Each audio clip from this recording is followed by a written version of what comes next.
And I've done it by myself, by trial and error. I've been tasting blood, not being able to talk that day afterwards. I just wanted to mimic people that do different kinds of voices, and then I tried to do it myself. Do what you love, and when you do that, you don't have to like wait for the passion to come because it's already there. Yeah! Deepest chasm of the world from the dawn of the time. Can you maybe teach us how to do your low scream? In this interview series, we sit down with metal vocalists to explore their vocal journeys, techniques and stories, so you can learn from their experiences to fuel your own screaming journey. This is...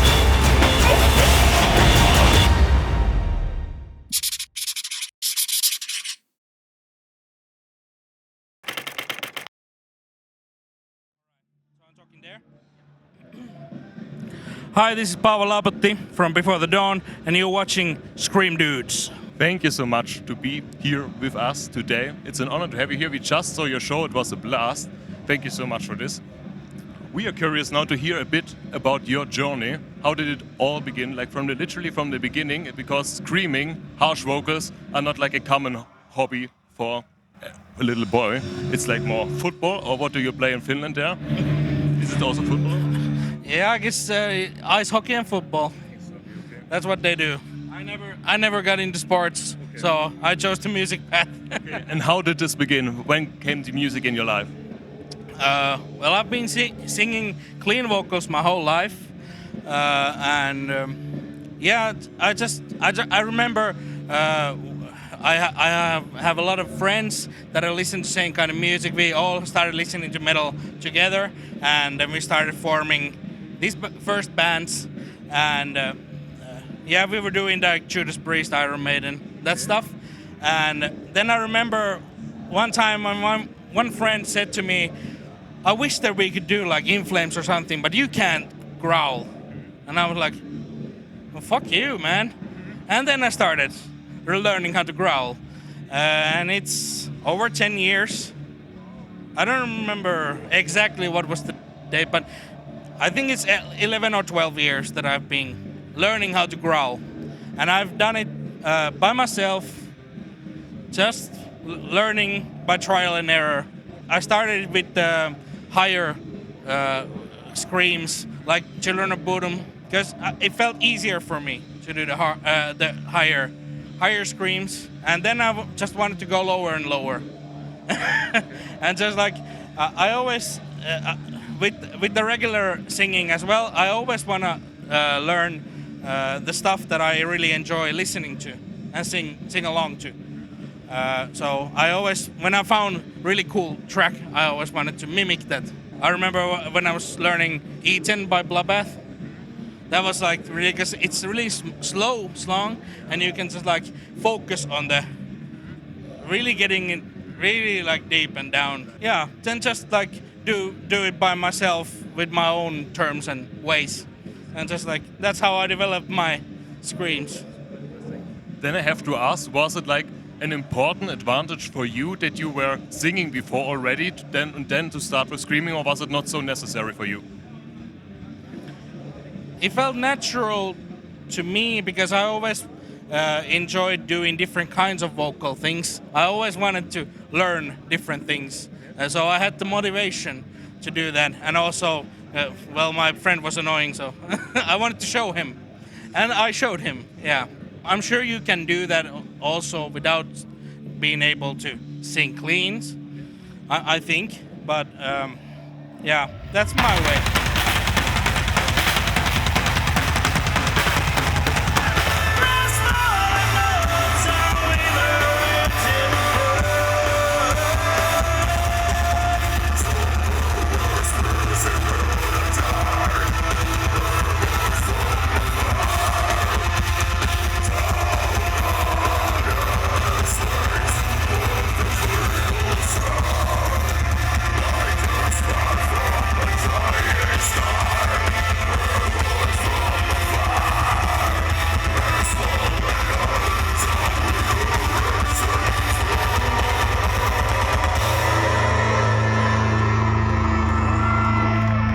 My question for you would be, over the years, what were like some moments where you had to like overcome, like where you had like struggled with something that you had to overcome, like vocal wise? Was it like a moment where you felt stuck? Were there like times where you heard your voice? How was it for you? Were there like any moments there where you struggled with vocals? Well, because 10 years is a long time. I'm sure there's happened stuff like I've been tasting blood and nothing have ever come out, but I've tasted like irony something, and just like holding my throat, like something's hurting, and not being able to talk the day afterwards. But I just like I always try doing different things, and if they hurt or something goes wrong, I don't do that anymore. I try different thing. I always wanna try to find the right way. But I remember the hardest one for me, because I have a higher voice anyways, so that's why my growls, the higher growls, were easier, and it was really hard to find the way to go really low. So that's what I struggled a long time. But then when I got it, then I can get pretty low. Yeah, and I love doing it. It's really fun. I just want to do it all the time, but.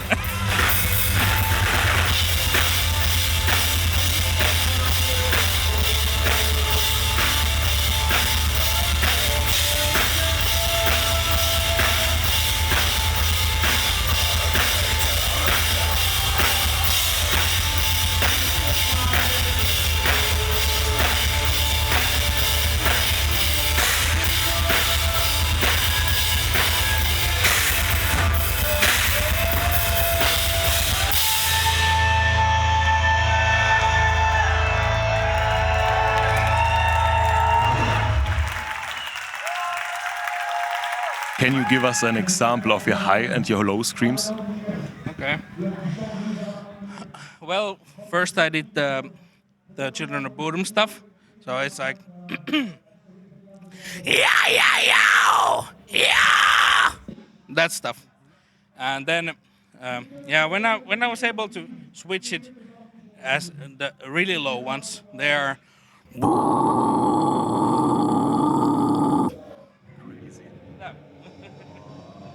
How long can you do these screams?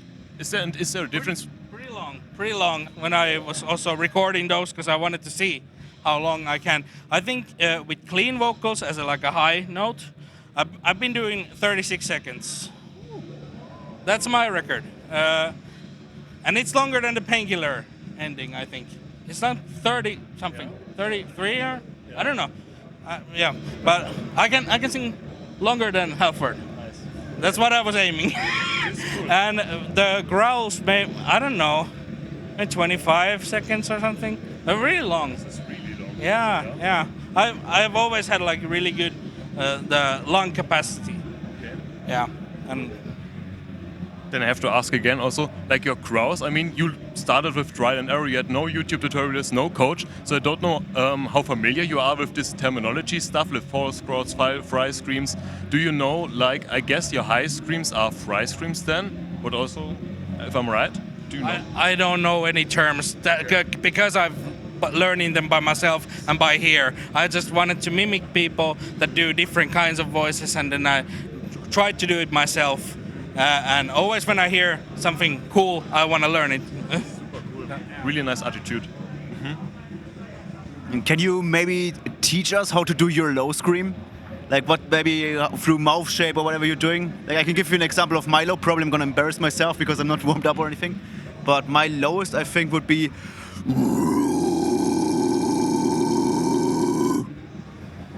But yours is like. I like that. I like that. It's really like a bear kind of. I like it. It's like a round, like hole. I don't know how to explain it, but it sounded cool. I like that. Stuff with your mouth there to get it really low, like. Yeah. I don't use that much air. I heard that you use a lot of air. Yeah. I use a lot less air. I've been trying to teach this to a couple of people, but they usually don't get it because I don't know. It's my way, but I can try. I always held. It starts with the microphone. I always held it like this when I do the lows. Think like doing it like down, kind of, and then I put my tongue like up there, like here, and then I just put it like how I should say, like I roll it kind of. And the tip is up there, and then I just like it's really weird. And then I just like almost close my mouth. There's only like just yeah, the lips are like this. And then I just like I don't use all the air. I just want to find the. Well, you can try like just like push the air out like a dog. Like yeah, and then you just like do it. Just like yeah, and then you feel it vibrate everywhere.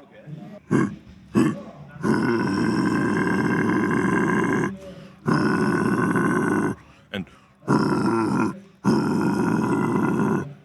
how was it? Yeah. I think it was closer to my technique than what you showed me the first time.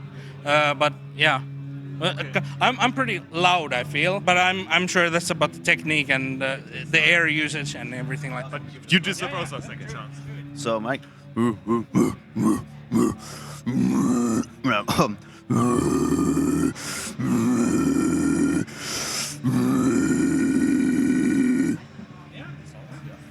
Yeah. I only like I didn't feel the vibration kind of. I don't know.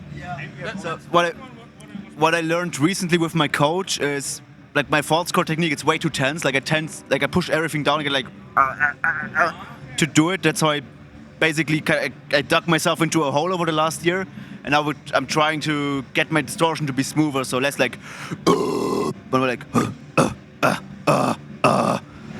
always like doing everything that I can on stage. I like doing the cleans, the high cleans, the low cleans, the mid, and then also the all kinds of growls. And also like when for example, when we did the EP in spring, there's songs that I used a lot of different kind of techniques, and just because I just like switching the techniques a lot, and I know how to do it really easily. I can just like with the same breath. I don't have to like cut anything. Can you give us a taste? In Stormbringers, there's the song "The Dark." There's one really hard spot there when I first do cleans, and then it switches to growls. So it goes. Leads to the trench, deepest chasm of the world from the dawn of the time. So I just switch it really quick.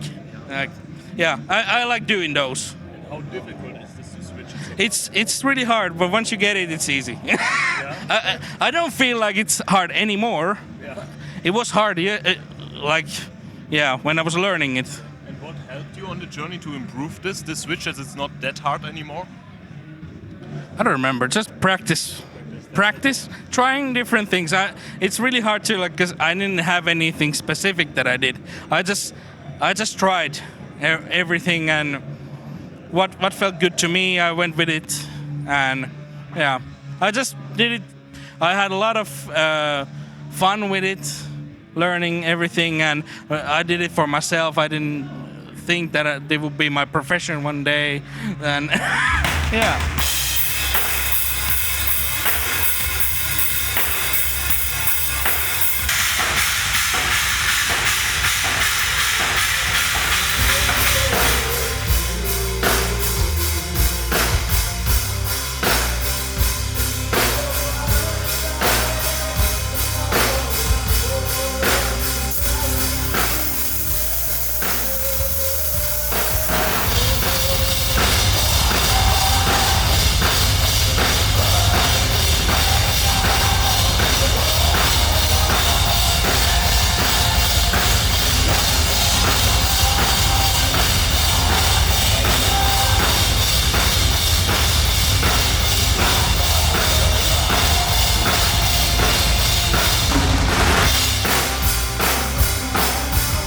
also curious, you said already that you love always to learn and to improve. And now, after 10 years of screaming, of singing, what are like the next steps for you? Are you still like trying to improve in a certain way? Is there still something that you want to learn for yourself, for your screaming, for your singing? What is like the next step for you? Yeah, there's always things that I want to learn.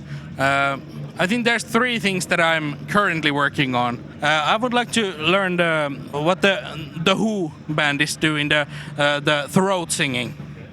I would like to do that. That sounds really cool. Like I don't know how to do that, but it sounds cool. Yeah, that stuff. I would like to play around with that, and then I want to learn to be more like this 80s diva stuff with cleans, like doing all these pop diva things, like those really hard things. Those, yeah. And then with growls, I would like to learn more like pig squealing. I can do that a little, but not that much. Well, it currently sounds like this.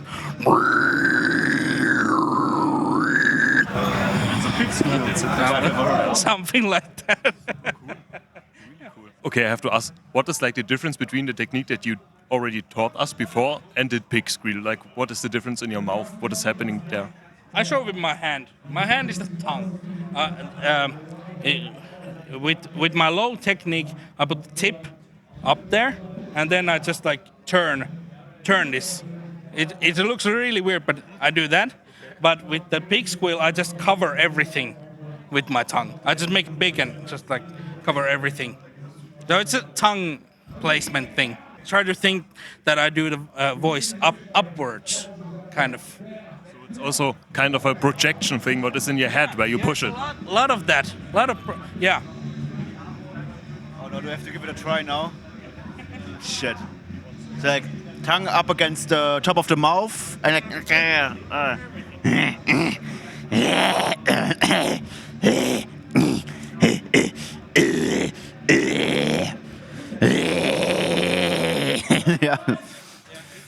It's a Listen to it, like when people can do it. It sounds really cool. I don't think that I would use it that much to anything. Maybe we'll see, but not like I just saw.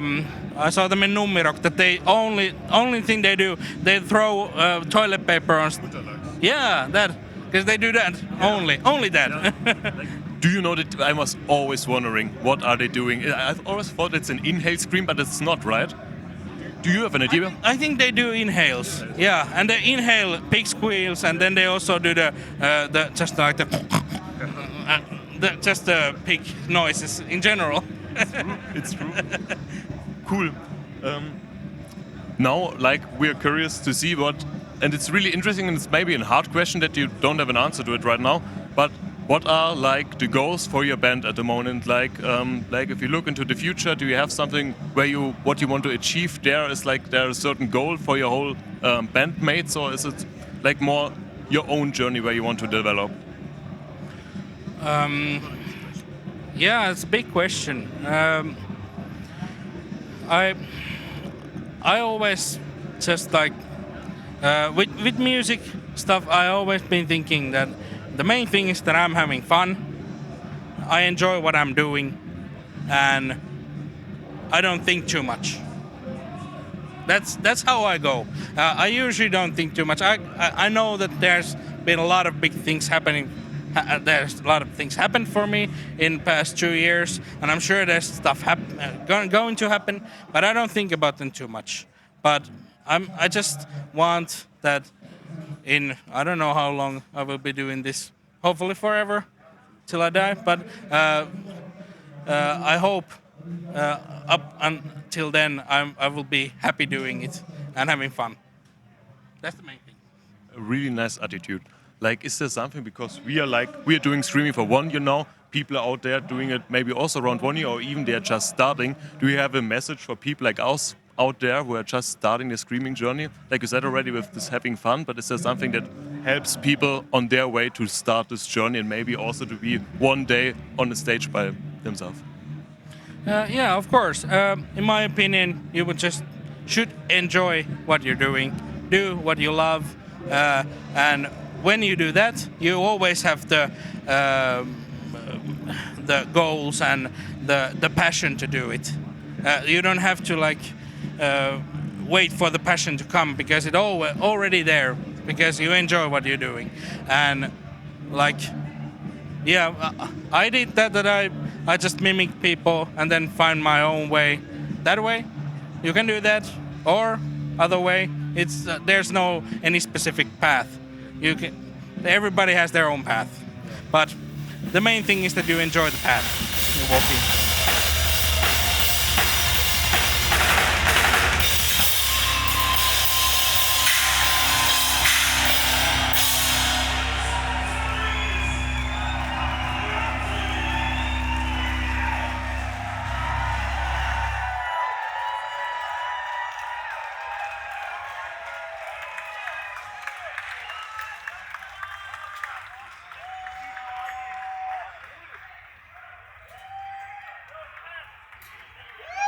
Really quickly tell people out there where they can find you, where they can find your band.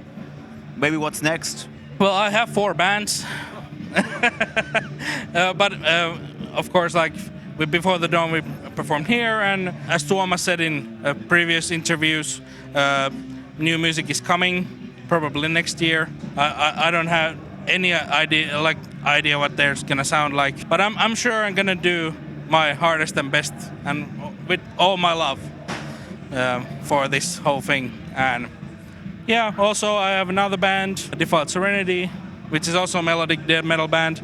We're releasing our debut album actually soon, very soon. I'm sure there's gonna be music already this year of it. So yeah, you can find everything that I'm currently doing on my social medias. So then we say thank you so much to be here with us today. It was an honor to talk with you and was so interesting to hear your journey, and we are looking forward to see and follow your future and your development there.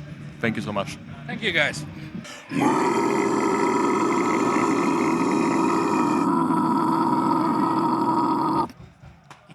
Show off. Thank you so much. No problem. Thank you. No problem, guys. All right.